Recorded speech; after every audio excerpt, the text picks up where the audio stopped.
where I see the majority of the win and where they will work is in that big middle. So I think your description on that is really important. But as we go on, because we have also other now, we have AI for E, so AI for employment. This is a project we just started, partnered with a number of universities.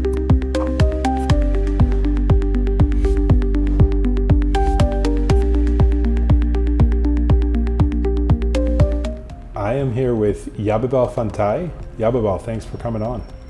Thanks, Elvis. So you're based in Addis Ababa, Ethiopia, Yes. and you are heading 10 Academy.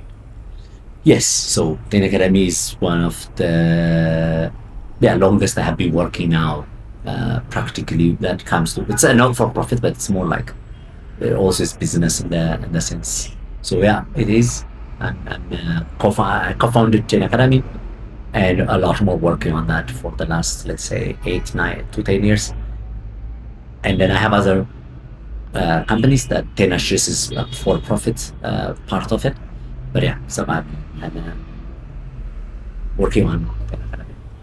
So yeah, 10 Academy, the way I came across it was you guys are, you said last time we spoke, you said something interesting. You said you have a boot camp. What was it? You used the military term. Yes, it's a paramedic. It's yes. more like yes. Yeah. So you're teaching students to learn how to learn on their own, or learn themselves, teach themselves. Is that somehow in the right direction, or just maybe walk us through what you guys do? Yeah, I think it's exactly so. To put it in context, if you are in the university, you have 4 years, and we still know what you don't learn, right? So we take it, of course, after talking to lots of instructors and in the university, I get the point that some of them don't know it very real that the students are not for the job market ready yet, but they are happy if they are actually trainable, for the job market. So let's take that one. So the university people that finish university are kind of trainable. But then from that to job, you still probably would need, for from experience, you take a long time to actually learn the details. It's like in the context of anything practical, you have to get used to so many of the unexpected elements. So we know the reality that in 3 months, we want to not take more than 3, 6 months. You cannot teach everything. You cannot really fill the gaps. But the mindset, if you focus on that and if you really fill that gap, if a person has what it takes, the hunger and stuff they have, we take it from them. So we start from that. But the way to understand, the way to update yourself, the way to act, and the way to kind of feel and work with other cultures, because most of global working globally means that requires a whole set of that's you have to just put everything in that sense, and people understand and they feel it if they go through that experience. And I think the military didn't come up with a certain type of training because they are different. It's just that it requires certain. They want to do it very short, and they want to do it really well because it's life that they are taking. And so I think in our case it's the same. Like if you want to be successful, sometimes there isn't a substitute. You have to take them through that journey where it has both pain and pleasure at the same time, and then you use all elements of the human cognitive power to allow you to kind of remain, right, kind of depressed. So in that depressed state means you kind of influence it so that it continues, and then the real learning starts, of course, when they start doing it. And then they have now that prepared mindset, expectation, alignment, which then makes them perform better. So that's Right. So how would I, if you walk me through, if I signed up for your course, what would happen to me? Like when would be the next cohort, and how could I sign up, and what would I go through in your paramilitary camp, and what would I be learning? currently we have one open program that's called KAIM. It's a more or less AI for in fintech area. But we had the flagship training called intensive training, and the intensive training is exactly what I described. That's what we do. and we don't have it right now in the next just let's say 6 months, mostly because of funding. But what we have currently is the one that is, if you can still do it even if you are working, right? So that's just to accommodate a much larger audience. So in the intensive training, what happens is that it's very similar also in the KA, that you come to our program. The first thing is you register, you start filling some forms, and the forms in the past used to have kind of request which says what's your motivation, what's like the idea you think that would change 5 million people. It's kind of the scalability, kind of a way that will measure how much you're thinking, like more of the skills and the practicality. But that's more of to, let's say, to help us just gauge that it's not gonna filter out people. But then the first process to kind of understanding becomes the 1 hour test. So that means we will schedule a 1 hour test that you will be given 1 hour to complete quiz. But it's just much more of like, it isn't just a simple multiple choice, but it has every choice you make, the closer you are to, for example, the answer, and the way things we it's a weighted multiple choice. So it's because we use, and that also our quizzes are a lot more generated according to how you move. Like, for example, we want to not just find a score which says, I don't know, 50 or 60. We want to be able to say, does the person, are they in the level that we think they are? And it's about figuring out their level. So which means we give you some, 3 sets of questions, you answer to them, and then based on that answer, we generate another set of questions that would go along the direction that they have just done. So for example, if you performed well on those 3, then we want to go up and up, increase the temperature more or less. If you're not doing well, we decrease, so that we just see where you are. Then the 1 hour test will kind of trim some number, like from a larger number of applications. And once you pass, like that means above a certain threshold, that's usually 50%, then you go into the 1 week training. So the 1 week is really even a much more stress level, which means we want to see, like, are you just there, just by chance? Do you have what it takes? For most of like the KM and the intensive training, for example, doesn't teach programming like from basic. We expect that, or you have already done that while preparing for the quiz, or we assume there are some prerequisites. So we want to see. We don't want you to spend time with us that is not productive, and we don't want also to spend a lot of time. We know it's a very investment from our side if you're not going to be ready for the target. So in that sense, then, that the 1 week test, the 1 week is just a simulation of everything. Like every day is almost more or less a new challenge, and it's about, I would say, really what it tests is your self understanding. It's like, it isn't about really scoring. I mean, I think the scores there are less important for us, but more about, you're going to be with smart people. They do some things, you don't do some things. How do you handle yourself, like when being, not that the smartest one, when you have like lots of things you don't complete, but let's say, just it's about managing yourself, managing your expected frustrations and the stress level you do. So it's that kind of, it gives you the idea that what we're looking for isn't just only talent, in the sense, the very narrow sense of like that you complete something. I think that's less, because we believe that there's more.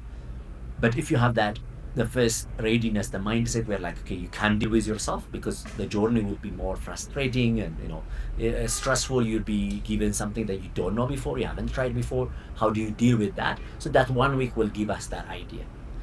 And that's where like the real kind of like, okay, now if you pass that one week, a lot more, as I said, it's not about the grade you score there. It's actually, have you continued, have you finished, have you completed the things we gave you, have you tried them, were you in the Slack communicating in the daily stand-ups, were you asking? So it measures some form of, like, let's say, your desire, your motivation, and more than that, how you handle these things, like when you be, like the stress level.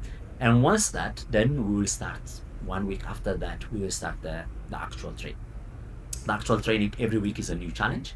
So that means you will be given a new, let's say in the KM sense, it could be just, let's say, fraud detection and a certain bank data, or it could be just let's say insurance you have to calculate, or credit score, some data. So it's a very, like, every time it's a very much, the projects are actually sourced from the industry. And so our goal is that by the end of the 3 months you will do 10 projects, and those 10 projects are very much close to what you do in actual work. And when you go there, you have already the jargons, the terms, and if it's like, for example, in the intensive, it could be AI engineering, data engineering, machine learning engineering. The very kind of best practices, for example, like ML ops, it could be, or in data engineering, ETL, you've done them. It's not that you know them, but you have done them. You have created data warehouses that housed, unstructured and structured data. You have used DBT, or you have used, so it's basically practically what you would exactly encounter in most jobs, because our challenges are actually created by talking to the practitioners in the industry, in different industries, as well as also looking at job description. So our curriculum is created, almost the type of tasks that we give you, and the type of responses and the type of feedback we give you is a lot more aligned to the job market. Yeah, and then by the end, a lot more what happens is that you already know. You don't need anything from us, because you have surprised yourself that from something you thought maybe not, you are not part of that, you're now part of that. It's not one time, it's 10 times you have seen yourself being successful. On Monday, when the challenge is given, like, it looks so difficult and confusing, and by Friday you have gone, most of it, and you're kind of delivered something. You've wrote a written blog in Medium blogs and stuff, like, you then, by the end of the 10 project, you don't need us. You're ready. You have confidence. You can simulate in any interview. For example, if they ask you, tell me what happened, like when you have this problem, you have gone through it, right? So, and when they ask you, what kind of tools have you used, you have used them. What kind of project you have done, you have. So your profile is ready, your confidence is ready, and all you need is opportunity from that. And I think that's probably, let's say, just the overall process that we follow. Great. So 10 Academy is, when did you guys start? 2017. So 2017. Exactly. It goes into three reincarnations. So 2017 was a more general, and then 2019 was a more, let's say, 10 Academy as a way of maybe could be for profit. And that was much more like, we had thousands of students in a Moodle type of environment, and then we were just only giving challenges. It didn't work. We stopped it, and COVID came, and that's really the real 10 Academy currently now started because we wanted to do something for the lots of students in Africa that wants, and then started from there as a not-for-profit, and then it continues. The success comes from that level. Right. So you said in Africa. So you're in Ethiopia, Nigeria, Kenya, and Benin. Is that you said? I think it's yes. So many graduates are, let's say, from those, but we have 21 countries that we have graduated. A lot Oh, okay. more, yeah. Rwanda, Ghana, even some from South. I think there's even some from Madagascar. Yeah, Madagascar, as well as also even Mauritius. So I think there are some of them are few. So in terms of number, for example, from some of the southern African countries, it's less. When the East Africa is more, and then Nigeria within the West Africa, Ghana and Nigeria are a bit more. So I think, yeah, Benin as well. So it's like but in terms of number, it's in terms of number of countries we have graduated so far, it's about 20, 21. Okay. Why did I remember those specific countries from our last conversation? Is that because that's where think most of your students are from, or? Exactly. Yeah. So that's kind of the significant numbers comes from that, and From more those. significantly, especially from, like, over time it becomes, earlier in 2020 the dominant country or the number of applications were from Nigeria, Mm-hmm. and then Kenya, and then Ethiopia, and then over time, for some reason, there was a lot more uptake from Ethiopia, so then it started dominating the number of people start. But again, if you take those three countries, they might probably represent, let's say, 90%. So yeah, Okay. it's not equal distribution Okay. across the different countries. Okay. And you and your co-founder are both based in Addis? No, so my co-founder Arun Sharma is in Berlin, based in Berlin. Okay. And I used to be also in Germany, moved after just COVID, 20 end of 2020. I moved back to Atlas.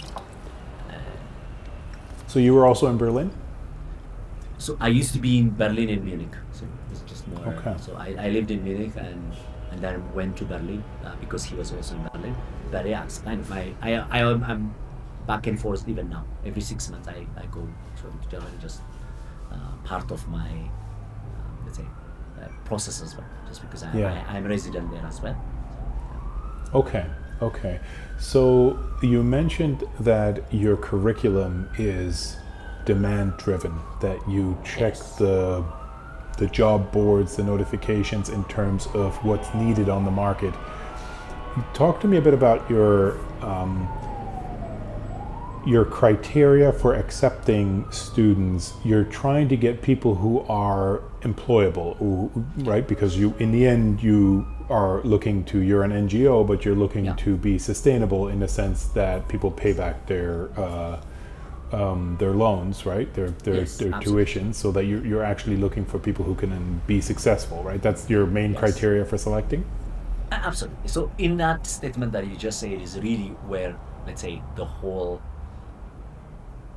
philosophy for us, it is self-referencing, in many ways. And that means it isn't, you can think of it exactly in the way that it was described. Yeah, we want to collect, it's just, more or less a loan we are giving students, trainees. And then, if they graduate, then we get that loan, we loan back, great, sustainability wise. But the very, very, very important part for any NGO in this self-referencing, and what makes it also very difficult, is then you are also successful.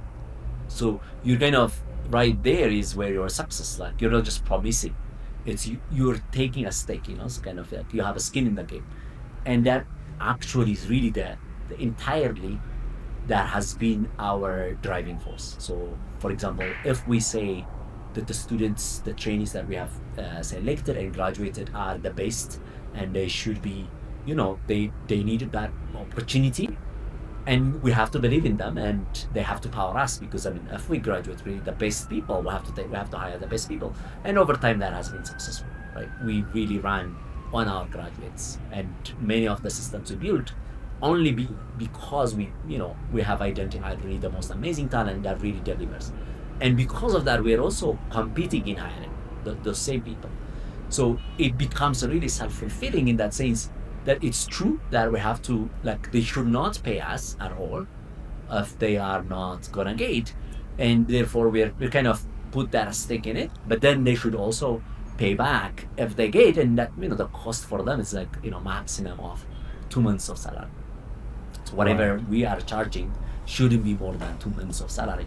And then they can pay in different ways, and most of them really just give even more than some of them really give more than what is required, because they see the value, right? So it's a paid forward model, so which means what we collect is gonna pay for the other person that's coming in front of you. So it could be your brother and your sister. So most people understand that. We make it very clear early on. But I think more than the monetary and the sustainability, which is the most, it's essential. That fact that we have to strive to do that is the most, let's say, driving force, because then we will know whether we are succeeding or not in our mission and the very objective that we have. And so yes, that's true. And we have to, for that means, putting together the pipeline really well, right? To identify, you can't, if you don't identify well, however your training is great, you might not achieve it. And if you identify well, if you haven't done well in the training, you're not going to do it well. And even if you have done now both, if you're not really striving to proactively fill the gap, because we are in Africa, it's not the people who are probably, especially for the intensive training, the companies that are hiring these people are not going to be in Africa. They are everywhere, but not Africa most of the time.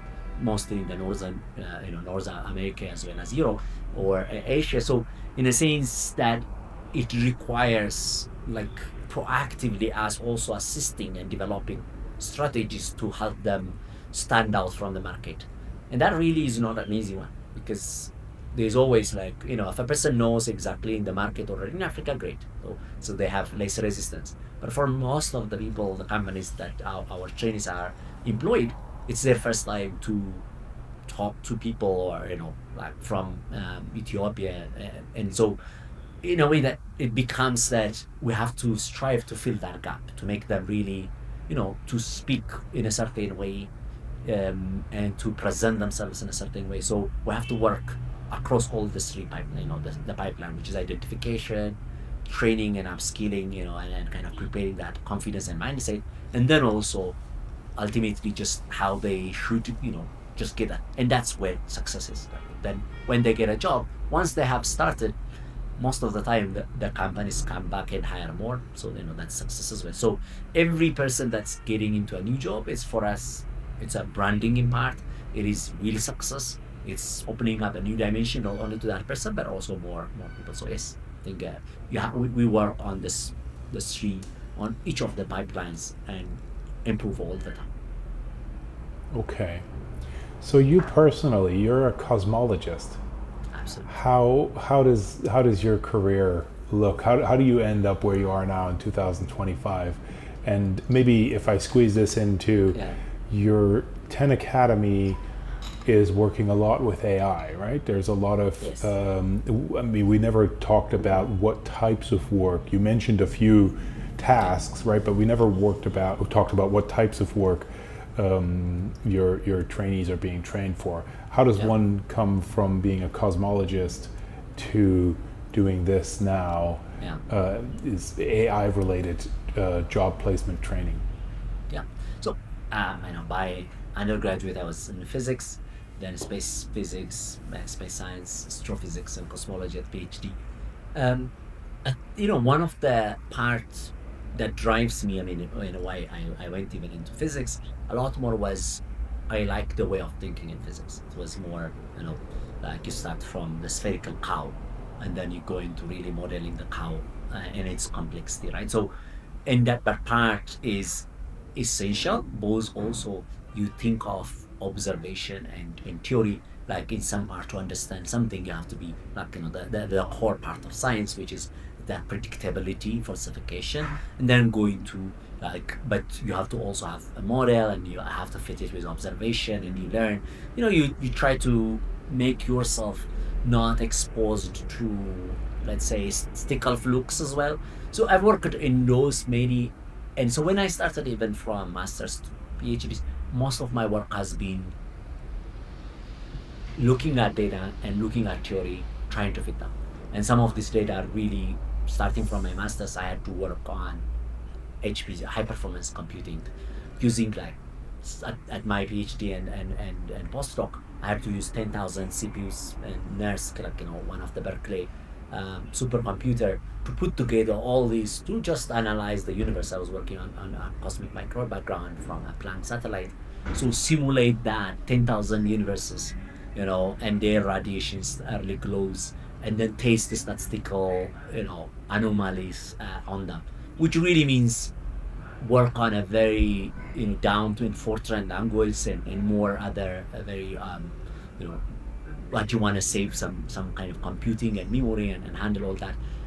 At the same time, worked with mathematicians to develop algorithms for detection of these statistical things. A lot more I've worked in developing the statistical algorithms, as well as improving computation for large data. So, which means I was almost always in my research, I have actually analyzed more petabytes of data in my research than outside, right? But that kind of had, I knew I was very close and direct to any improvement in the mathematical understanding of, like, whether it's like neural networks early on, even before 2012, and then also when 2012, when, like, the first breakthrough AlexNet comes, and then as we go on into transformer models, I was kind of almost close, and I was writing some papers with colleagues on these areas. So by 2016, my actually then I was kind of almost getting closer to one of the research chair that I got, and came in South Africa, was to try to use satellite data, Earth observation data, to actually use deep learning to be able to quantify SDG metrics from completely independent ways. So that means to look at just all these human-made things and infer whether a country, for example, is progressing along those dimensions. So that was like the first time that where I'm starting to really exercise, going from only just searching for anomalies in the universe to looking and interacting with that. So that just gives you the idea that I was, machine learning, data engineering and data science has been the core part of my research in cosmology. And then when I bridge back to now what I'm doing, it becomes very much straightforward, but even with more detailed understanding, and in the scientific research aspect. So it wasn't that, in my case, was just a very smooth. It got even easier in part. So, and a lot more. I was working on deep learning training. Kind of I had students to do that. But as I get into 10 Academy, what I was learning is that, especially because from 2016 to 2019, I've been teaching different universities in different places in Africa, different data science a lot, and computing, machine learning. And I realized after you teach, people just go back and not use that skill. It's a very expensive and important one, but there wasn't opportunity for the demand for companies to use that. So they, basically they may advertise that, but ultimately you just get Excel and then you do it. And it's kind of, so that was really demotivating in a sense. And the also the reason why 10 Academy, we knew from day one, it should be used. It isn't about only just job in the sense that they get placed. It should be a decent job and a career in these fields. So for that means to work day one, aim for global, being able to compete and win and be employed globally. So that was exactly just what sets apart, knowing and experiencing that it's in training, it isn't talent that was missing, but opportunity is the most and important. And then Academy just started from exactly, goal very much just to the bullseye. It is opportunity. We have to fill that gap. And it's within these fields. We want to make lots of people be employed in different parts of the world, work on it. Once they get experience, they are here and, then they will do magic. Because then suddenly, when you have a concentrated this workforce in these areas, it is inevitable that the countries and the continent would have to in any way just start attracting companies and businesses, and the businesses will start using that. So we felt that, and so we focused exactly on that. Wow, that's super interesting. So just to go back, you mentioned AlexNet, right? So in 2012 we had this breakthrough with is Alex Krizhevsky and Ilya Sutskever and Jeffrey Hinton, the Yes. godfather of AI, kind of finding a new way to compete in a image recognition tournament that just blew everything else out of the water, right? So that's really the dawn of machine learning. So you were looking at it from back then. That is so interesting in the sense that now you've gone to teaching, you've gone to the frontier of helping young people move up into that realm. So my lay perspective of AI currently, so generative AI, the types of work you can do in it, I kind of see three areas, and please challenge me on that and correct me and teach me how that's wrong. But in a sense, if we're looking at 135 million people, most of them are young in Ethiopia, what kinds of work can they be doing with AI? I kind of see three areas. The one is training. So you have reinforcement learning. In the ITO space, in the IT outsourcing space, I would call that back office work, right? So you're doing reinforcement learning, right? So some of it is mundane, some of it is quite gruesome, to be honest, in terms of teaching the AI what to say and what not to say. I'm not sure that's the case anymore, but it was in the beginning. The other one on the technical side would be, I would say on the task complexity side, that's maybe on the lower end. Yeah. And then on the other end, you would have people like Ilya Sutskever. I don't actually know what Alex Krizhevsky is doing, if he's still there, but Ilya Sutskever is still there and in the mix. And people like that who are being bought up by the likes of Meta for 100 million euros or $100 million. It's just crazy what these experts are making. They're like the LeBron Jameses of the world currently, only that they make more money. And So that's a very small group of people who have learned by doing, by running these training runs, and what do they call them? The you only live once training run, to the very costly tacit knowledge that they've gained. I would say there aren't that many of those in Ethiopia, because if there were, they would be in Silicon Valley, right? Yes, Now, absolutely. and then the third, this is so I see that at the bottom of the value chain and at the top of the value chain, and then the third would be just very much applying AI, right? And this is where I would see myself also. I'm a social scientist. I'm not an engineer. I don't know how machine learning works, right? So what gives me the audacity in, like, helping other people learn about it? Well, I don't know how to build these things, but we are all currently, including the people who are building them. Some would say they're not building them, they're growing them, right? Yeah. They're evolving them. So Yeah. figuring out how these things work, how these things work in different verticals, in different parts of life, right? So Yeah. walk me through a bit, like, where do you see your students in 10 Academy, or any of those three categories, more or less present in 10 Academy? Yeah. No, that's a really good question. In a sense that I think we are more in the middle, and then sometimes, so we have some of our trainees went and did PhD in these areas, right? So you can consider they're young, when they graduate, they're probably 27. So they have a chance to really become at that top echelon. And most of them, to do their PhD, they have to go to different parts, Europe or US.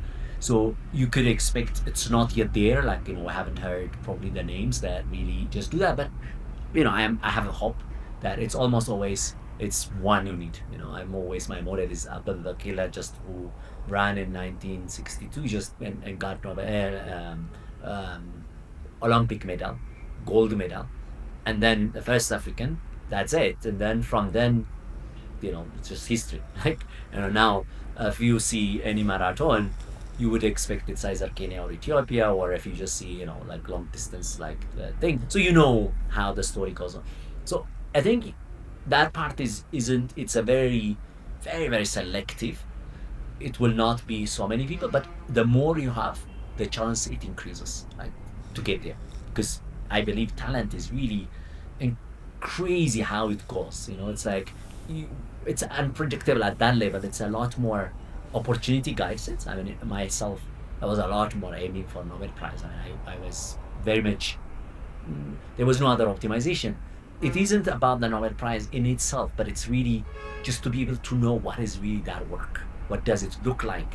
Has been very fascinating for me. And, I was lucky to meet lots of Nobel Prize winners, work with some of them, at least, like, know close by, and, in some of my circles, and present to them, and understand that was very useful. But I understood also what it meant. It meant also opportunity. That means if you're not working on areas in places where these things more often happen, it's unlikely that you'd be it, right? So, just we know again, which universities more often they get Nobel Prize. Many things has to come together. You have to have that ability just to not worry about other things. You have to be cutting edge in terms of, like, your observations. You have to be the one in a country where it funds big science. So because of that things, there has to be certain alignment for these really big breakthroughs, and things has to come, because it isn't easy. So, that's in that top sense, I think it's a matter of increasing as much of people so that they can go, or that they will be able to go and to work and encounter and then and demonstrate and get that. But it will take time. It may never, it's just unpredictable. The bottom, I think, in any way, people can do it, and I know lots of people who are doing that, like what you just described. But the middle is a very big middle, right? So there is just simply just doing, and a lot of them are there in the middle. So exactly as you described, people are working as data scientists, data engineers, AI developers, application developers in different companies, in ad tech, ed tech, in areas that really cover a lot of variety of, like, wide spectrum, including, geo related elements, like in telecommunications and in finance. So there's a lot more places where you can apply. And as AI and because we have started even training AI early on, and most of them are now, of course, one way or another, are in that space of kind of using developing agents, agentic AI before, or in generative AI, like developing chatbots. So we ourselves also become a lot more involved in outsourcing kind of those types of jobs, like using our own trainees to actually deliver work and that. So yes, I think absolutely where I see the majority of the win and where they will work is in that big middle. So yeah, I think your description on that is really important. But as we go on, because we have also other now, we have AI for E, so AI for employment. This is a project we just started, partnered with a number of universities. Our target is to really reach about 1 million people and kind of bring AI as a workforce. So there's a lot of in that division. AI fluency is one, and that AI fluency we think about 10,000 people from that 1 million hopefully would be in that AI fluency sector, which means they're actually producers of exactly what you say, AI work. And the others, the AI literacy, and that part is anyone that really uses AI in their different domains to be able to leverage it. So we don't expect them to be probably developing AI applications, but to really become efficient users of like AI. And then there is also AI awareness, which then it's like anyone, the more that awareness happens, businesses succeed. So it kind of creates ecosystem. So it's within that three hierarchy we are working towards, like 100,000 AI kind of AI literacy, 10,000 AI proficiency, and then the rest more of AI awareness.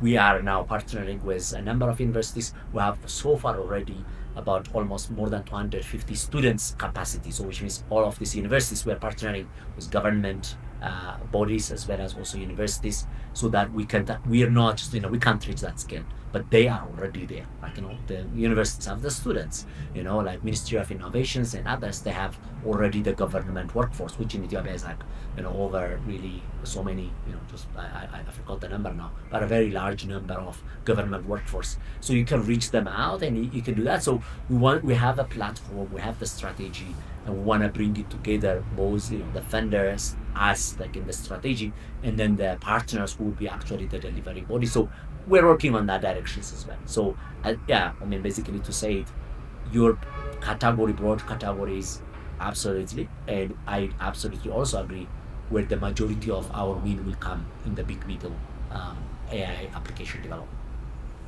So, do you think that AI application is something that is mainly for STEM graduates, or are you also open for humanities and social sciences, like graduates from other areas who are, you said AI literacy, and what was the other term you used? It was AI similar proficiency, AI yeah, proficiency, AI literacy, and AI awareness. AI awareness. How those three awareness sounds? Is that ethical AI usage, or how do you Yes, it's what kind are of those at categories? least by awareness. I think it is really a more, you're not actively using it probably to do your work, but you actually are in somehow interacted, and the awareness you could think of using it, or you could be using it, like you have, but it's not. So by literacy, it's slightly more. It's like it's, let's say, your attempt. Maybe just my way of really easier to define it is, if you are if you think of reading and writing, letters, like in language, if you are a literate, you are able to read and you're able to write and you do your work, right? If you're proficient, you probably are writing poems and theaters and producing a work of that language, right? And then if you are aware, you have gone to the school. It's basically, you have, the letters, the writing, you know and you can be easily turned into literate, which means that you actually use it at your work to do it. But in principle, that part is like, it's not demanded, and that literacy, like, so basically the literacy isn't just reading only the letters, but it's more of that you actually can use it. Like, that means you are like, like an accountant that you really uses literacy in that sense. While literacy is a basic that, in a language sense, it's just basic reading and writing. And then I think maybe the language should be changed. Awareness is for me that basic awareness, basic literacy, and then literacy more like you actually use that to do different type of work. You're not actually producing AI work, like, just that would benefit, and then proficiency is that you are producing AIs that would benefit, for example, people to use. So it's like if you're generating, like if your work is related to generating AI itself so that can be used, that's more, let's call it proficient level. And then at the literacy level, you're actually using to improve the efficiency of your work. And at literacy level, you're actually basic read and write about AI. So then you have a basic understanding how it works, what it does, and you go and use it when you want it. So let's just put it that way. Okay, so are these separate courses for more or less technical Yes. people? Absolutely. Or they build on each other? Like, can you take the first course and then the second one? Or if you're in the humanities, you're probably not going to start going into the code and trying to build an agent. Although, who knows? I mean, that's what we could get to Exactly. next in terms Exactly. of, plug and play. You can, drop in the Lego blocks of building Absolutely. no-code agents. I would not really exclude any more domains are kind of really gonna be so invisible, right? In a sense, it isn't. AI just brings a lot more fluidness and between these different domains, and I don't expect it's the humanities, it's the engineers. Everybody has their own advantage. I have a sociologist who really, really, really, really is advanced user of AI, who really, like kind of takes some strategy of thinking from Luhmann and others and synthesize them in a certain framework, and AI creates it for him and puts it in a JSON and kind of like develops something. He does that, right? It's like a very advanced use of that.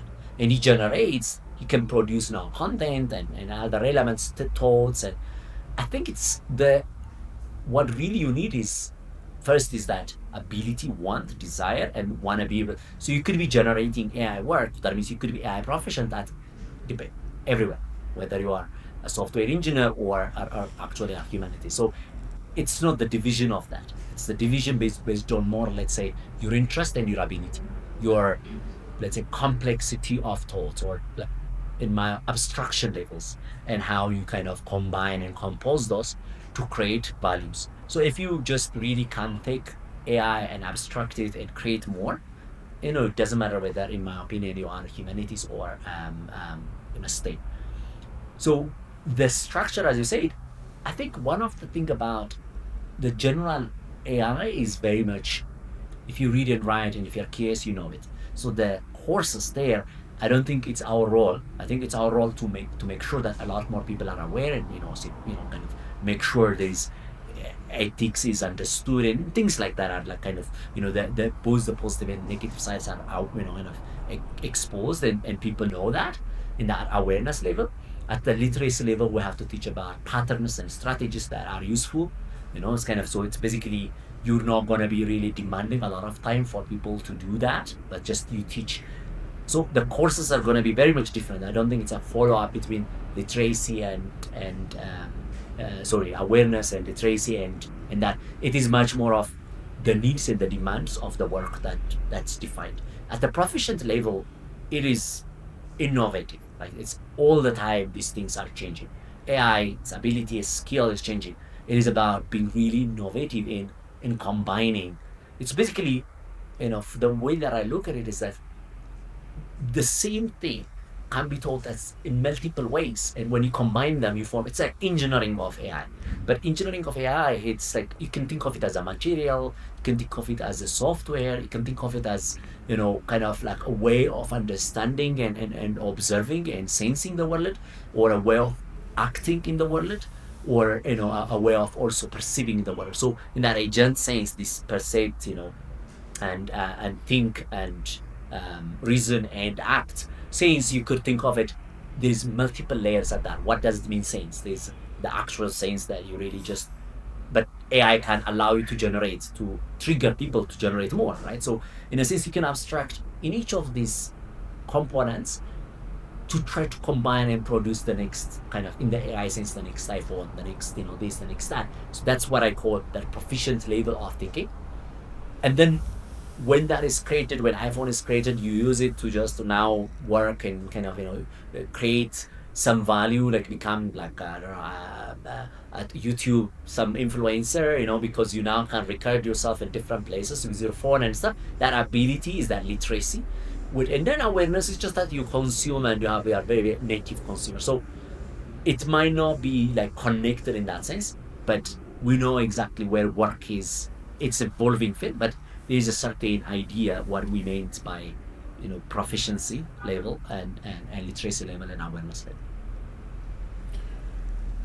So, if you were head of the Ministry of Education in Ethiopia, right? You were to decide, what do we do? How do we teach? You know all this literature. You've been around. You've seen it since 2012. Then we had this huge breakthrough in late 2022. I was just reading this book about Karen Howe, the empire of OpenAI, and how they were surprised themselves how ChatGPT, which wasn't their best model, 3.5, just blew up across the world, time zones when people came online, woke up, Japan, and then, coming through, where everybody was just using this thing like crazy. And then, in March 2023, GPT-4 came, and it scared people so much that they said we needed to have a pause of AI development because this thing is going to become superhuman very quickly. We know now it just maybe not that quick because the difference between GPT-4 and GPT-5 isn't nearly as big as the difference between 3 and 4 was, but still we're making progress. Now, your curriculum must have changed. I know you said you guys had fits and starts, since 2017, but obviously since 2022, late 2022, early 2023, what is the biggest bang for the buck? I mean, and the statistics about, how many people work in the informal economy, how many people are working in this quite small domestic economy in Ethiopia that aren't exporting their services, right? Who could be maybe exporting their services. A lot of that you guys are doing with soft skills, right? Like knowing the language of international clients, right? That kind of stuff. What would you say is the biggest bang for the buck that you could implement in terms of the types of schoolings that you're doing, but what can get rolled out in terms of AI literacy? And this last point, and then I'll shut up about this. I'll stop this long question. How much should young people be working with AI versus how much should they be working without it? Because there's also this part where young people are cheating with AI, right? They're using AI as a crutch, not thinking as much themselves, right? So how do you square that circle? What are your thoughts on that? What should the Ministry of Education be telling teachers to teach? More AI, less AI, and in what context? Yeah. No, I mean, it's very, again, really deep question, right? So it is hard work to be at a Ministry of Education at this time. It's not probably a job that I envy. In a sense, it's I'm so happy that I can experiment a lot because I'm learning. It's a very experimental time. So it isn't a time where you have to put policies like that really just shapes like change. I think that's really one of the advantage. And I also, earlier I said, I know their challenge. Like I kind of talk to universities themselves. What do they teach? I mean, they don't know what, most of them, no one knows what if a fresh graduate gets in now and graduates in 4 years. What are they going to be doing in 4 years? I mean, we don't know how robots are going to be evolving and which jobs are going to be like. So I think it's a very hard time. And I think one has to start acknowledging that it isn't. It is a very much more wisdom you have to exercise while at the same time also being experimental so that you don't get left behind. So from our side, it's very simple. We have evolved. We really just like by 2024, our entire projects were a lot more AI driven. So that means, develop this agent, develop that RAG, develop this, develop that. So it isn't. It's a lot more everywhere. Like just like Python programming for us, programming was like that. Like programming we don't teach because we just every day do it. And so AI became that. Every day you do it. It isn't about that. So we actually say if you don't use AI, it's actually a problem, right? So Can because we you knew, elaborate on that? Sorry to yeah, interrupt it, but yeah, you said AI you don't, so programming you don't teach, every day you do it. What do yes. you mean by that? How do So you? so when we started the training, we always say, what's our focus? And in that focus, which means what is the, like, when you are in a school, when you're not grade one or early in a preschool, you're not teaching how to read and write. You assume they have to read and write every day to do the work, to do their assignments. They have to listen to that. It's a very much internal process. It becomes like so fundamental that you're not even, you're not kind of grading that at that level. I mean, you are of course influencing it, but it's every time it happens. Like it has to happen every time. It has to be the default.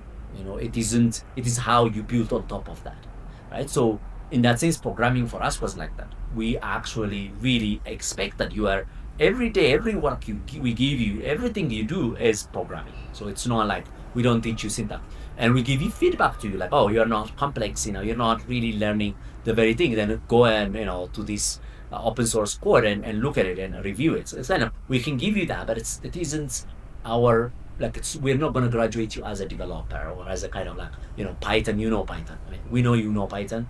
It's about how much you apply it. So the same was AI. We expect that because all our tasks involve AI, AI.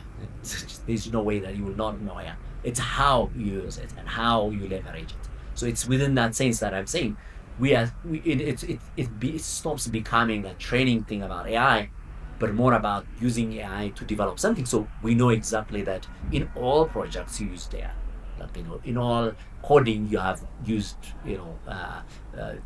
GitHub Copilot and this and that, right? So we kind of demand that, and we even measure that, right? So, and as a, like, now going back, when you are now designing and influencing at this scale where the country development is not really there, and the demands for the skills are not there, and like, people just like to earn from whatever you tell them, and they would listen if they get incentive to it. So if today you say, okay, I will teach you this, and if they don't earn from that effort, why would they do that effort? I mean, it's like, at scale these things are much more different and harder than when it's like when you have a selector set who really are eager in kind of one thing.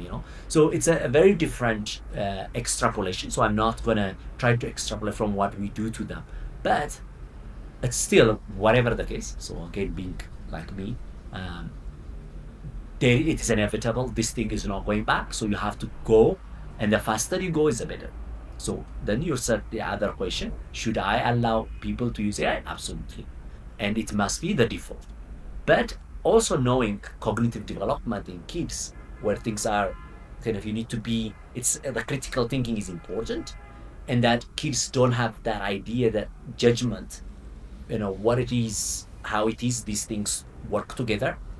Like, if I watch YouTube, like, let's say, TikTok, it's fine, I might still lose time, but I'm benefiting from it if I'm critical, right? But a kid probably doesn't know what that means and why they are doing it. They don't know those things. So it is the role of course, teachers and schools to be able to say that relationship. So you have to form an AI relationship, and that's recently my really obsession is that, just like we have relationships between people, and how you teach civic things, and like, and manners and kind of that culture at early stage as well, you have to teach that one early as well. Just the relationships, the productive relationships. You have to not give them and expect they would figure it out. I mean, they in mobile, some of them figured out. Most of them probably didn't benefit from it.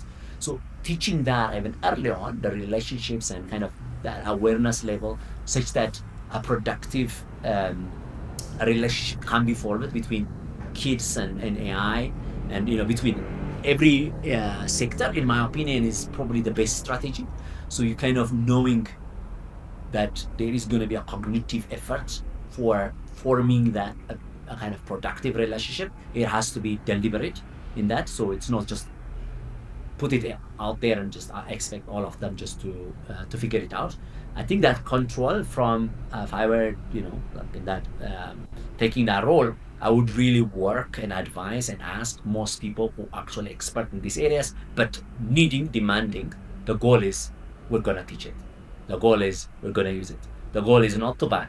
The goal is not. It's like to find that productive relationship to form the courses, the curriculums, the strategies, the policies that would help me establish that, because there's no going back, and that must be very clear, and that they have to be, it is, we will figure it out, but we have to be proactively starting. And then you might ask, but there are many gaps they have to fill, right? So there, especially, the Ministry of Education in Ethiopia, literacy, just actual reading and writing literacy is also that. I understand that challenge, but I would really still put it just like, like that leapfrogging. We're not gonna teach people how to use like the dial-up phone. We just still start really the same problem we have, but now kind of come to this point of like, relationships with AI and forming an awareness. How do I incorporate that? It would not be easy, but I would really start demanding from the lower end, like the people who are actually their work is. I would start demanding, like come up with a strategy. Help me understand, help me strategize, because my requirement will not change, but how we should do it should be influenced by the people who know the ground, once, and probably would be overlooking, but the demand should be there. Like as a Ministry of Education, like for me, I would just think I would demand a lot, and I want to be convincing why we are not doing it, and why, what could we do to do it. Like it would be that kind of setup, let's say. It's not easy. Yeah. I remember when a literature review used to entail going to the library and looking at the numbers and letters on the backs of books to see which book is where on a shelf, that was an essential part of a literature review, which now you go to Google Scholar, right? Exactly. I remember this, and this is dating me, where people thought that that's actually a crucial part. Yeah. I might also be coming around to that again, because I also think there's value in analog. There's almost a meditation in being away from a screen, because it's so hard. You go to Google Scholar and then you get sidetracked, and it's maybe that is something that we need to be teaching, the resilience of staying on one task while you're on this But device. so maybe I will ask you, is that the efficient way of teaching? If you are really aiming for that focus, shouldn't you be strategizing other tasks to do, really, to teach focus, right? So in a way, I think I understand exactly these things, but there are, at that time it was a need based. The virtue of not having that ability gave you Yeah, that. It wasn't in itself. yeah, Again, now research, you, like some people are probably referring what you are referring now, Google Scholars, as past, right? Like for me, for example, I don't anymore do that. you go to I Perplexity or No, I would just go deep research, and I would just point, and I would just put some of the things, and I would synthesize, and I keep asking it to find these things. It's a new form of now research. I don't really do a lot. I do probably one or two deep research in a day, and really, really, it's about reading it. But so now one could say, like, really reading that way of Google Scholar might be, again, just like the library one, would give you something, because now you might be, I don't know, sidetracked, or you're not. But I would say there is a better way of training those things. So I think knowing, acknowledging that is important. Being focused is important. Being, like, using your time is important. But as I move so on, instead of only using the one that comes from the virtue of it, keep the virtue, but use it now. Like find an alternative way of, like, actually giving it to all, because it will help a lot smaller people, but it might not work. I mean, my real always way of looking at it is that some strategies will help millions, some strategies will help few. Now, when it's few, like, just we still want to do it. It's our essence, being a human. Really, you have a nostalgia for some of the things, pottery. It could be, you might not use it at home now because it might not be healthy, but you would want to do it, right? That's great. That will give you a lot more things. And reading, ancient things, or like, these are amazing things that what makes us human. But yeah, these are not something to be then confused with what's now coming. It should be like, it should be that must be well understood and said. And if there is any virtue, it has to be kept and kind of maximized and optimized so that we get it very quickly and by a lot of people adopt it so that we don't lose that virtue, like for it. And then, but then as we go on, the most probably will benefit from knowing, for example, this new tool because that's what's gonna be demanded in different jobs. In that case, though, just ask them to spend more of their time. It's really in some form it's time allocation. Where do people spend their time? And if you really allow them to spend most of their time in where they could be earning and could be productive, I would say then it would benefit a lot more people. Of course, some people might not be happy. I understand, but it's almost always as a policy when you say it, and as a strategy, you have to actually think, more of a time allocation sense and which strategy, if it repeats or if it's kind of accepted or done by hundreds of thousands of people, which one will bring better outcome. So if that means anything, then I mean, if that is actually the previous one, I mean, we shouldn't adopt. That means this AI is not helping us productive. But once we accept AI is helping us to be productive, and that more people are actually in it, that they will be more productive. It will be more productive. It's counterintuitive to really then go to those niche, like to those really important values, and just trying to teach them that exact way. But Yeah. my advocacy would be to take that virtue, that important value, and teach it now to be also applicable by more people who are doing something, this new thing. So that's where, like probably I stopped you, sorry, but just like No, that's no, my, that's yeah. perfect. So you mentioned a while back that you had one of your students who was a sociologist and who knew Nicholas Luhmann's systems theory very well. It was not a And student, it was a friend. Sorry, it was a it was friend. Okay. it was a friend, So yeah. this is great. So this idea of there, I see a conundrum, and maybe we can work through this conundrum. I'm sure Yeah. you've thought about this too. Yeah. AI can do a lot of tasks that junior people can do. Right? So Yes. you can actually replace junior people with AI to some extent if you have a senior person like your colleague who can check whether or not the AI got this right in this specific field, knowing being a scholar in Luhmann, right, in Yeah. systems Yeah. theory. Yet AI also helps the youngest people become more productive at straightforward tasks, Yeah. right? How Yes. do we get to a place, to a world, and specifically for sub-Saharan Africa where there's so many young people, where the young people aren't being replaced by AI, but they are being amplified in the sense that they can climb that value ladder quicker? My conundrum is where I can ask AI difficult questions and use it. I don't want to go down that rabbit hole that you don't use Google Scholar anymore because Yeah. you do deep research. I want to, challenge you a bit there because you can do that in fields that you know well, right? Yeah. But in fields that you don't know well, there's still the hallucination. There's still some point where you're wondering, is this actually true? Or is it actually telling me something that is it leading me down a path that's not correct, or is it being a sycophant in the sense that it's actually saying yes to everything that I think, but I'm actually wrong, right? So it's Yeah. good to use AI when you're an expert at this point in history, right? How do we get young people who aren't experienced by the nature of being young to use AI in a more productive way? What are your thoughts on that? How do we? Yeah. Yeah. I mean, I absolutely love that the question. I think it is not a conundrum. It's we are at the early stage, so we are figuring out patterns, and I like the word pattern because it doesn't matter which uh, technology we have. It basically means young people used to not do research.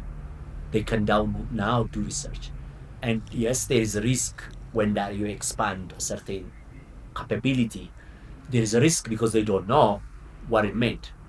And so one part is to you improve, just like Google and OpenAI and DeepSeek and others are improving to be able to really provide by default, just basically when you open the box, you get something reliable, so that it cites things and things like, just kind of at least being able to really provide that ability. What I love about deep research are not, it just is really what I would have done.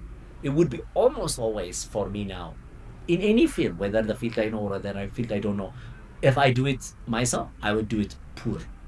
I don't have time. I would not focus. I would not I would not explore thousands of sites to look at that. So I would be almost always from my side. I would be doing really a poor job. I might convince myself, because now where it becomes a problem, and I agree with you, because it's easy now, many people would do it, and which means the people who were not able to do it before, they will do it, but now they think that they have done the same. That's really exactly the risk, right? So the risk is down. I read it. I think the only thing isn't about that, what the AI provides you. I mean, the AI right now and all the research abroad will really give you almost a PhD level, kind of content that if you just read it, you're fine, in my opinion, than anything. But the risk is that you will not read it.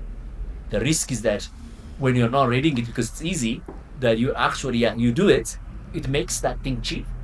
But the value of that becomes smaller. And when that's smaller, people are not doing it. If that tends to do that, then that's the problem, in my opinion. But it isn't the actual content that AI responds. Because the AI really gives you, like most of the default modes are, just gives you citations, references to really, to basically just very highly authoritative. Like you can ask it to be from authoritative sources. It's not really just hallucinating from itself.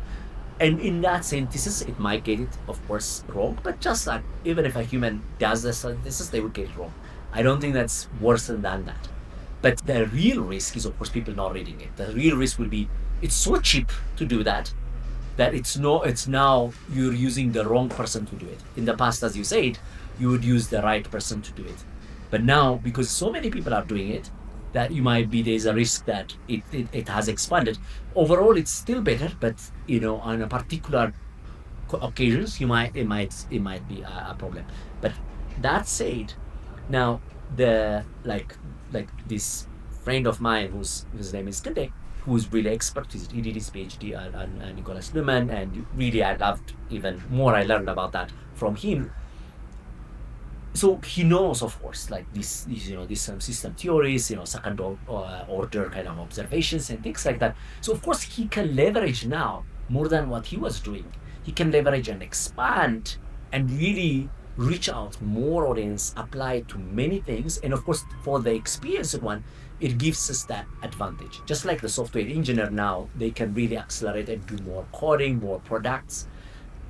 And the juniors are now have access to the amount they get paid for it, probably before, even just what the juniors could have been doing now, done by an experienced person would have been paid for. Now it might not be.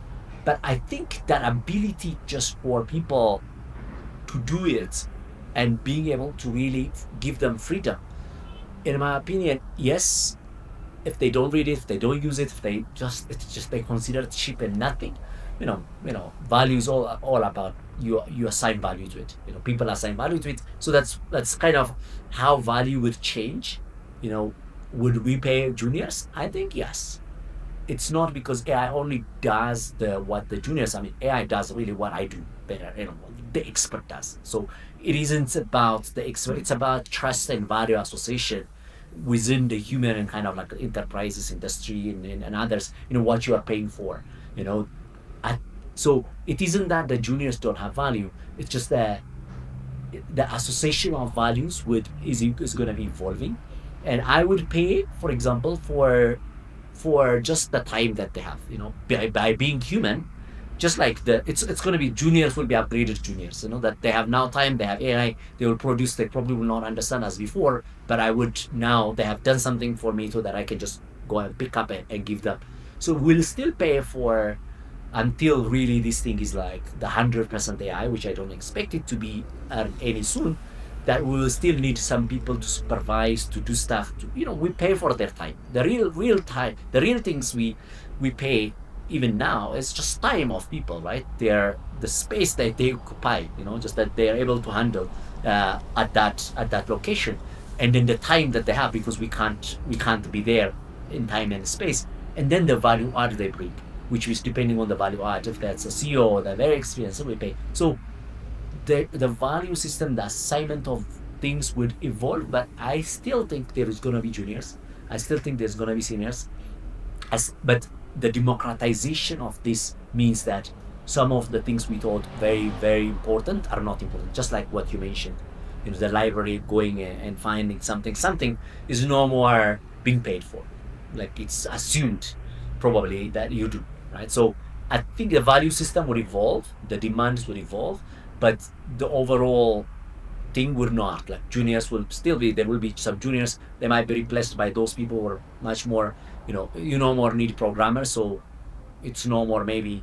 You want some particular skill. You want maybe a more general skill. So the mix say the role definition would probably evolve, and but I still think the status quo in terms of junior, senior, whatever would continue, but there's gonna be like the people who are left behind who are not adopting, even if they are experienced, they might not be paid as much. And those juniors who really are not critical, whatever, who really are fluent in AI probably would get paid more. So I see that kind of shuffling, but not a complete erasure of let's say juniors. Yeah. Yeah, So we're interested in outsourcing, offshoring. So yeah, our work, our consultancy, our research, what I do is I'm trying to find out how do we get people in Ethiopia, seats on butts, to provide services for the global north, because that's where the money is, yes, in order to bring hard currencies into the yes, country, and also to have a knowledge transfer, in the sense that when you're absolutely. working within a global value chain, it helps a lot of times. The kinds of things you mentioned, how to work in a large organization. There are different aspects. There's online work, right? You can be an Yeah, online platform worker. You can, try to be a startup in a BPO, or you can work inside a big BPO, ITO. How do you see that sector? Do you have a feeling for how that sector changes now with AI, in terms of the large BPOs becoming more AI infiltrated? Is it going to enhance BPO workers, or is it going to replace them? And if it replaces them, what comes in their stead? What comes in their place? How would you kind of strategize your students? Like, what would you advise them to do? Should they go into starting a startup to try to disrupt? Or should they try to get a job within like a Teleperformance or Concentrix to move up the value chain with them together as they're trying to grapple with this? Or is there another path that you would think within this offshoring, outsourcing, to try to get a job in the global economy from Ethiopia? yeah. I mean, really love that question again. I think I'm a very. This is not yet determined, right? So anyone can get it wrong. It's a more of a feeling and an attitude and Yeah. and what you observe.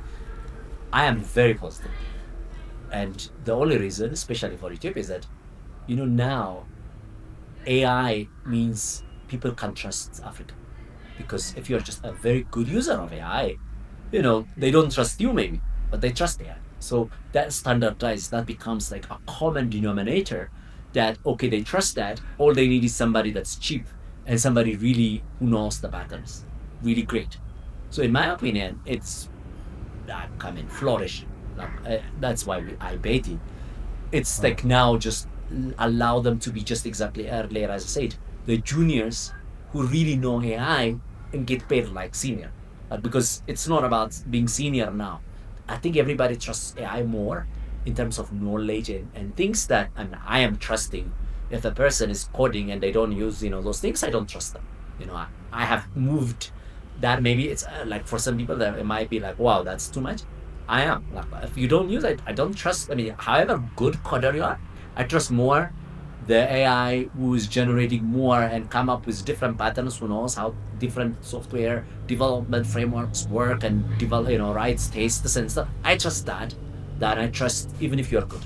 So, but then when I trust that, if you're a very good user of it, like that means you can leverage, you have your way in it, and you have developed good patterns, then I trust you wherever you are, because I know the actual work will be done by that, but you are kind of managing it.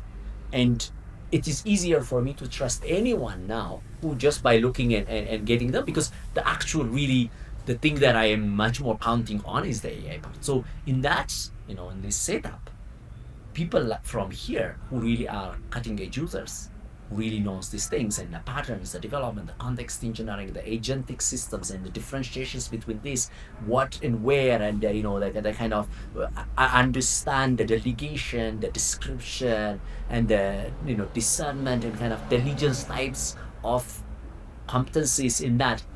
I think people would trust them, and the barrier for trust is actually going down from wherever you are. So for exactly specifically to people, to countries like Ethiopia, where costs can be very cheap, but skill can be really, really good.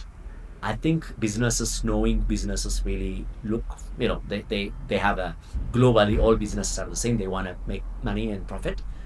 It's inevitable they would just want to, unless they are limited by policies, whatever country policies, they would just start choosing now um, countries like Ethiopia, just because then it's even making it much much more easier.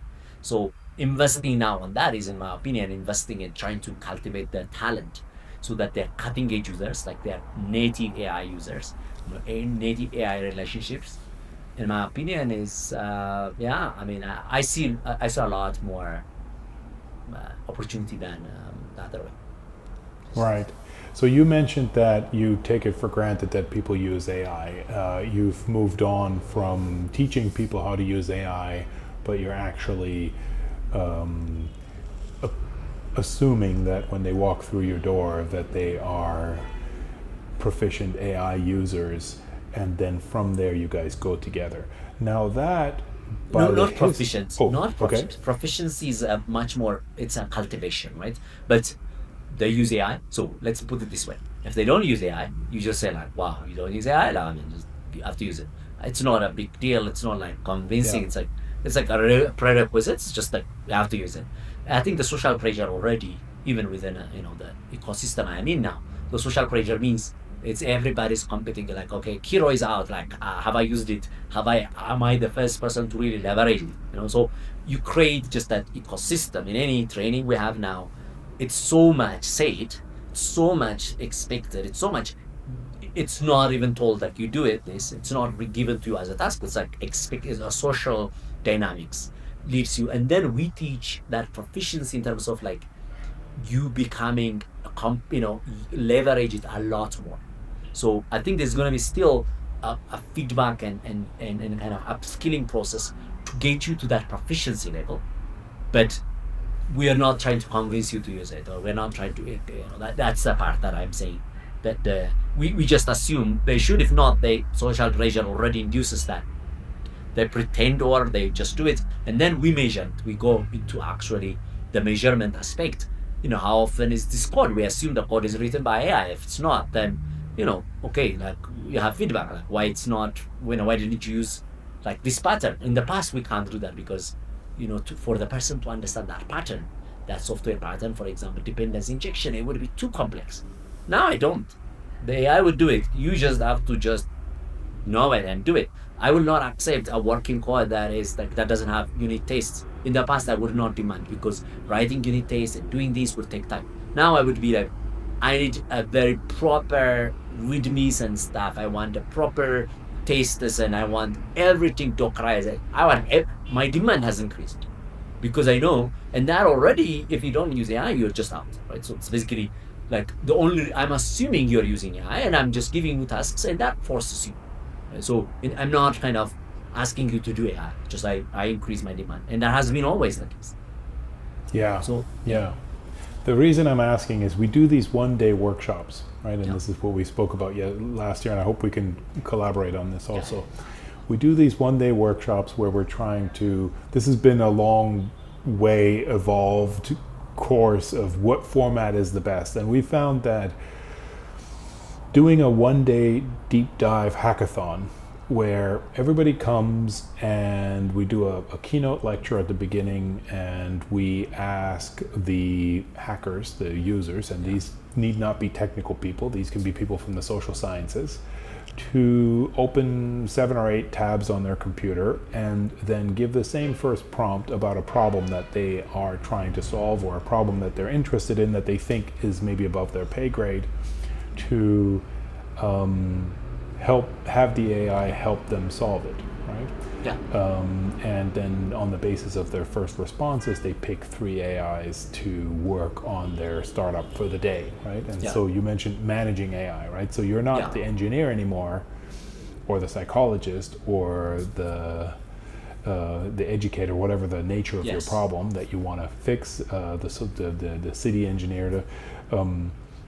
You are the manager of these AI co-workers who are better than you are at the subject matter, and you are making them cooperate and compete and play them off against each other in a way that helps you then come to the best possible solution. And at the end of the day, you pitch. At the end of the day, you have a 3-minute pitch, so that gives you the pressure. You have to stand up in front of the room at the end of the day and actually show in front of your peers what you've produced. And for us, it's, it tends to be a very hard day for people. Sometimes we have to trick them into it by not telling them beforehand that they're going to be pitching at the end.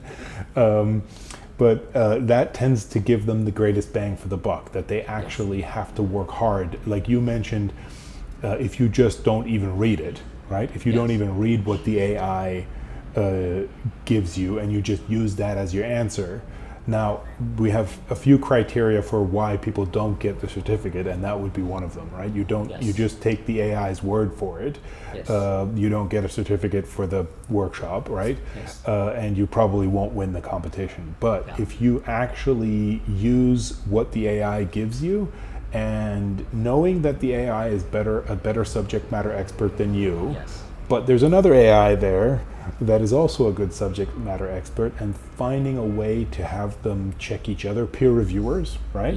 That's why the editor of a journal sends it out to 3, 4 peer reviewers to review it, and then that makes the end product better, right? That is kind of like the one-day thing we have. Do you guys do something similar? Is that something that you could kind of tell me to improve upon, or? Absolutely. So I think it's very similar, though. Earlier, as I said, you are really giving them tasks that involve it, right? And you are teaching them patterns. So I think in that core strategy, it's exactly. So for me, in any science, like basic science, like applied science, engineering, it is what comes, like the definition we have, like in our, is that there's knowledge, there's skill, there's behavior, and then there's competency. But the thing about it is that behavior is a very interesting aspect of it for me, because competency and behavior. And the reason is that exactly behavior involves, it's a skill, but exercised more often, that it isn't just a skill, it's no more anymore. It has become your default. It is how you think, from a psychological perspective, there's a lot more to it, right? That it's basically, this becomes the habit loop, that what you do, what involves in that habit loop is actually very much the skills and knowledge, but it becomes behavior because you have done some pattern to it. Like there's a pattern to it, and that it identified, and the brain, all that, kind of the cognitive structure has formed, all that neuroplasticity, whatever it does, it is done. And now it's just so subconsciously even you can do it, or it's your default. And I think that's because when you arrive there is where productivity becomes a lot more, like continuous. So I think what you're doing is exactly in my form. It's different strategies and different, let's say, instances where you use it. I am creating and increasing the challenge so much so that they don't have a way to not use it. You're doing it intentional to try to just ask them to do that, show them that these are the strategies. And I think those are really different ways of doing the same things. It's just like you have a day and I have a 3 months. If I have a day, probably I will apply yours. But the reason is because I want to just them to get there. And so it's a matter of, like, depending on the time, you will choose your strategy such that, exactly as you said, the value they get for the money. And that's really or for the time in that sense. So I think, I mean, what we're doing is very similar in that sense, and we both want to achieve at the end patterns that are productive patterns, like, because that is what really we know is useful. So now what you're expecting after one day is that for them to go on, see the value and repeat it again and again, such that they leverage it in their work, and you just showed them what can be done. And in my part, it's like I forced it, I demanded it. I think almost always I looked at it teaching and these as that the real teacher is demand. But demand, if I'm demanding, then I'm also promising some incentive. So of course, with demand comes like you can't use demand as a teacher unless you provide incentive. So by choosing the right place at the right time, you maximize the gain. But what I'm saying and what I'm sensing, absolutely great, and we should definitely look into how we collaborate in these things for those days. Are there other strategies? What are the other patterns that are emerging that would be very useful? I would absolutely, that's why we're not for profit.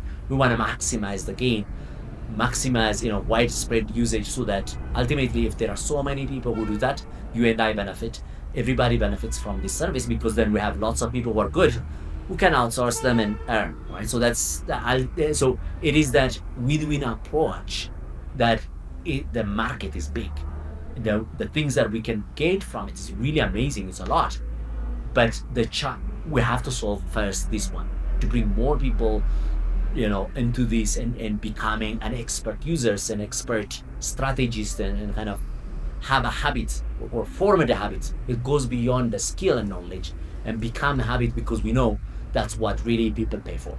So I think, yeah, I mean, I'm not sure, but I see it in a very similar, synergetic, and strategic similarity. I see it. Yeah, great. So September 20th, we're in Addis, so it's free. It's not. Fantastic. This is not a commercial thing. So Yeah. we have a few partner organizations, and I'd love to have your guys there and just kind of collaborate and see what the young kids come up with in terms of solutions for potential employers. I want to ask you about Tenacious. You also have a for-profit company called Tenacious, and I would assume that you take the best and brightest from 10 Academy, the ones you can hold, the ones that don't go off to Silicon Valley, to come work with you. So can you tell me a bit about Tenacious? What do you guys do? Yes. So in Tenacious, we do consulting and outsourcing. So in the consulting sense, we accept projects, and we use that we have our own talents who deliver. So just basically a lot, we have been working on agent development for lawyers, and for customer services, like from prompt engineering to context engineering, now to compete, like using lang chains and lang graph and state management, these all of the current latest things, and deliver value to the client whatever they want. And we have been doing that also in the data engineering, machine learning engineering space, everywhere. Like, so that means like creating kind of centralizing source of truth for most companies which have a scattered data, as well as maybe train some let's say for financial predictions, projections, that being able to predict. But this is a lot more like using some of the traditional machine learnings and that, and in different spaces. So that's a consulting aspect. So we have been doing that for most of it was consulting. We have been doing for the last 2 years. And then recently, let's say about 6 months ago, we have also focused a lot more, based on the sentiment that I said, on consulting, where like now these people have been experienced, we know them. So it's also much harder, like it's scalable, this thing. If we're just doing the project, it takes time, it's really it puts our time as well. But in a outsourcing sense, we want to really provide, just only bridge that gap, like when a company comes, so they want a talent, we just provide a talent, we manage other things like payments and stuff, like, so they get them and they work on their project. So it's basically the usual outsourcing concept. So we do that in the last 6 months, and we have about 15 people now outsourced and doing for different companies, and we hope to grow like very fast And exactly as you say, we use our talents because we vetted them, we know them, we know they will figure it out. It doesn't matter. We have confidence. All we have to do is make sure that they actually understand our culture. Some of them they already work in that space. I mean, with international players, so it's easier. But still, we really make sure that they understand and the clients really taken care of in the sense that they get them, they see data, they all of the things that are that that we know people would have questions like when they work in different continents, especially. And a lot more of them are switching from India to Ethiopia, for example, because they really see the value. Like, I mean, these are amazing people, cheaper, and they are fluent. I mean, they're proficient in AI. So we train them in all the time. There's at least 1 month, one training in AI. So that part is even if they are working. So we kind of bankroll that training because we know our leverage is exactly that. This thing is a very dynamic and evolving, and so we have to demonstrate they are competent at every time, right? So we do that. So that's basically what we do. And I know, amazingly, interestingly, like for the last 15 of them, all 15 got it. So there wasn't, so it's a very strict 15 consecutive things. So, it gives us a very good confidence and really interest because we didn't try outsourcing for many reasons. Just like we didn't know first the space. And I think we really want to play. We're now trying to integrate as well, learn what other people do also in Ethiopia. So there's a lot of synergy and a lot of people have different strategies how to reach different clients. And we're very open and we try to see.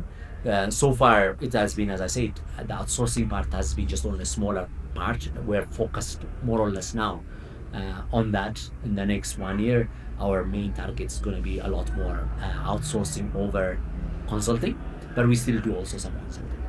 So, Great. And your demand market, so you and your partner have a close connection to Germany. yes. There's a whole language barrier between Yes. Germany and most African countries. I mean, there's not Yes. much. Germany has always been the space that's been most difficult to serve because of language. Absolutely. Maybe Scandinavia also. Yes. And now with AI, we're getting accent neutralization and also maybe instant translation, Yes. real-time translation. Is that a market that you're looking at? I'm asking because I'm not currently in Germany, but I'm from Germany, so I'd just Yes. be interested in seeing how that B2B can be connected, how that supply and demand. Which market are you looking at? Are you looking at Germany, or are you looking at? I think we were a lot more in Europe, like in particular Germany, because also my partner speaks German and his wife is German, and there's a lot more connection there. And also, Berlin, he's in Berlin. He has like it has been difficult. I don't think we got other than consulting. I didn't think it's harder. A number of our trainees work for German companies, so but they found that those jobs on their own. So while they are here, they work there, and some of them moved, relocated to Germany. So there is a chance, there is an opportunity. We see it, and but we haven't yet capitalized at scale. And would love to find a way, but it's so our current market. Even if our priority is to be, Europe because we were there, just like anyone else, the America, just Canada kind of took most to become dominant easily because they take risk. Maybe I know it's a very different process there, and even Yeah. if it's like so, it isn't by design. You would end up just basically trimming yourself to just focus on the American market. It's just that it just really the thing moves on there, and you basically the scale is very different. The kind of So I think right now most of our customers are Canada and the US. So it's so Okay. yeah. Hopefully that Europe is gonna be like where even if we are located, at my partner at least is located in Europe currently, we are not accessing yet. And that, as you said, it isn't only is that only language? Is that also connection? Is that how it works? The things I don't know. I mean, the US market has been always the very big and like just is enough. Just you just speak something and you succeed one and then you start really getting successful very quickly. While in Europe, it's still we haven't figured it out. So I think Yeah. more than that, the Eastern Europe, where the outsourcers just become higher. Also, that's a market. I think we see Yeah. that as a good market. So because Poland, for example, can serve Germany, but Poland can hire from Ethiopia and South Germany. In a sense, there's that kind of network. We're seeing that pattern. So Yeah. we're in connection also with some of them who do that.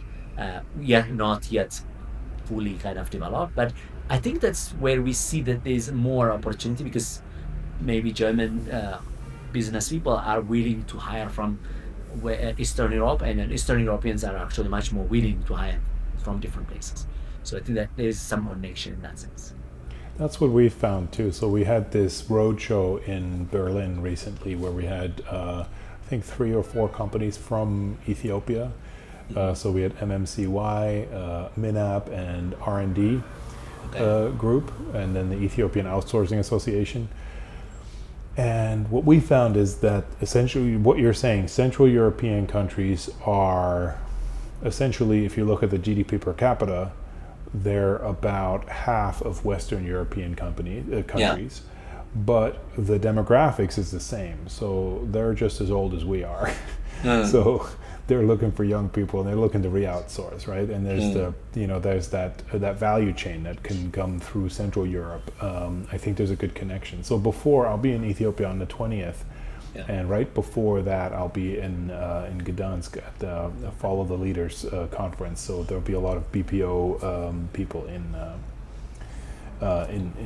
Poland to kind of connect with, and to kind of really try to make that connection between Germany, Poland, and Ethiopia, and then just have that also face to face. I think it's always important to be like, shake someone's hand and be connected with people.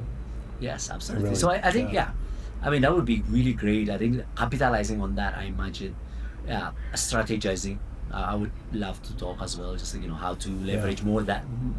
It's kind of the kind of the trade route sometimes isn't the shortest path. It may just work the other way around, right? So maybe it's just exactly that. It's like so.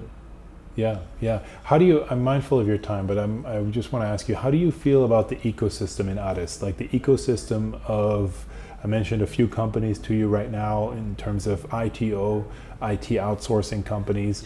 Then there's ALX, right? This facility. How do you feel about this ecosystem? How it evolved in the last couple years, and how is the network? I know from Minap Tech, my friend Caleb, I told him that I'm speaking with you, and you guys know each other. So, how is the connection with the different players in the ecosystem from your perspective? I think it's evolving. It's maybe, hopefully, and I hope that it is the early stage. So because that means it's acknowledging it isn't deep enough yet. It isn't, so. But we know each other, so it's small enough that people, who's working in one space, and there are occasions these days that allow us to, meet, and it is growing. I think the people that are really doing it are amazing. That means like they're passionate, they're very focused. I mean, the strategies they do to get clients really amazing. I mean, it's exactly what it reminds me what we were earlier doing. Just to place one person in a job. I mean, a person has to apply 1,000 jobs. We just have to do what we have to do, even if it means that person, so we don't know the probability of how long will it take the person to get. Well, we know there is, and they have to get. And some of them really are like that smart. They do whatever it takes, and they are trying. I think that gives me a very positive feeling, but it's at early stage in my opinion. It means it's not India yet. People haven't trusted yet Ethiopia or Africa as an outsourcing market. It's still really chance driven. So that means to scale to like, let's say 1,000 workforce, still is not straightforward. But it has to be there. And there are people, talent is there. It's doable, but the market has to grow, has to ensure deliver more. And companies outside must know that there is also space there. So but it's very early. I mean, I think the biggest that I used to know was Accelerance, which had like 300 whatever people, and didn't continue even if they had bigger plans, right? So I think there's a lot of room to improve. It is just starting.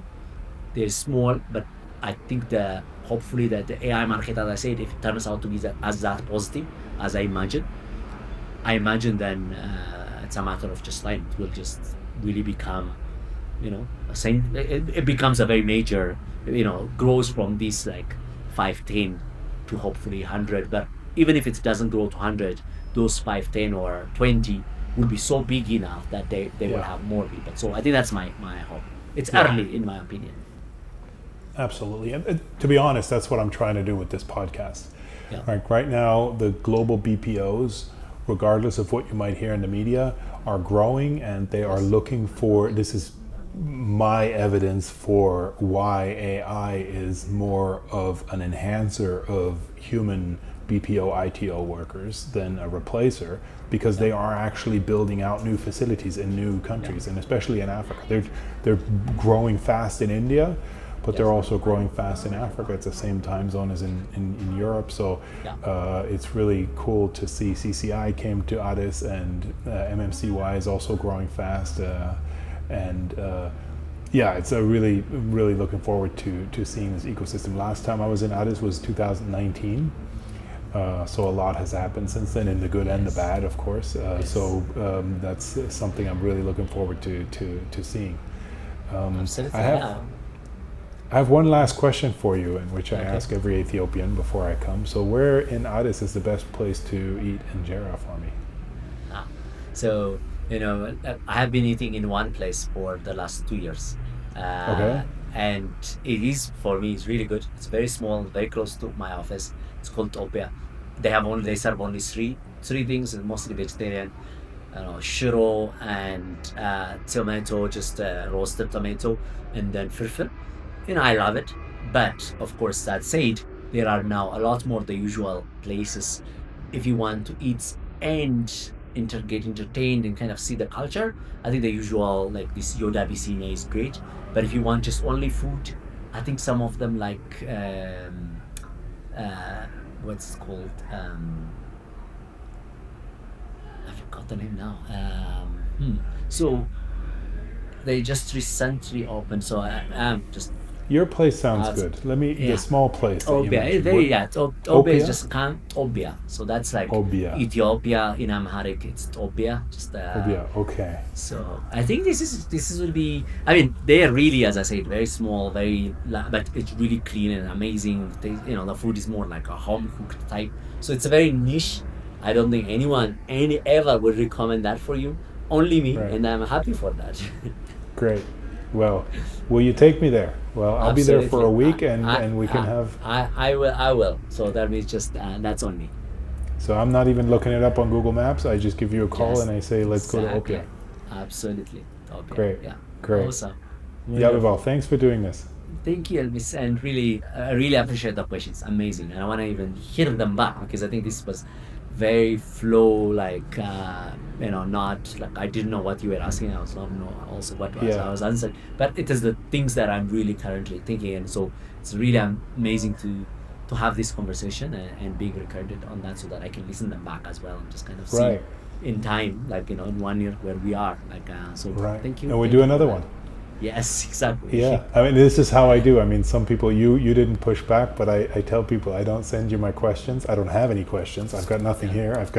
I wrote a couple things down, but I don't want to do scripted questions, in the sense that, I ask you a question that you heard before and you learned your answer, and then we do, and I don't listen and you don't listen. I just want to have a conversation, and it's a bit tricky. It's dangerous. You don't know where it's going to go. Like, it's going to go in which direction it's going to go. We didn't talk about AI consciousness, which is something I like to take people down that rabbit hole. I'd love to do that over Shiro. I write, exactly. So let's talk over Shiro, because I also write more about that as well in my blogs. I started only blogging because I was so curious about that kind of field, where that consciousness aspect. So I have only probably a couple of blogs now, but all about that. So let's talk over Shiro, that one. Let's do that.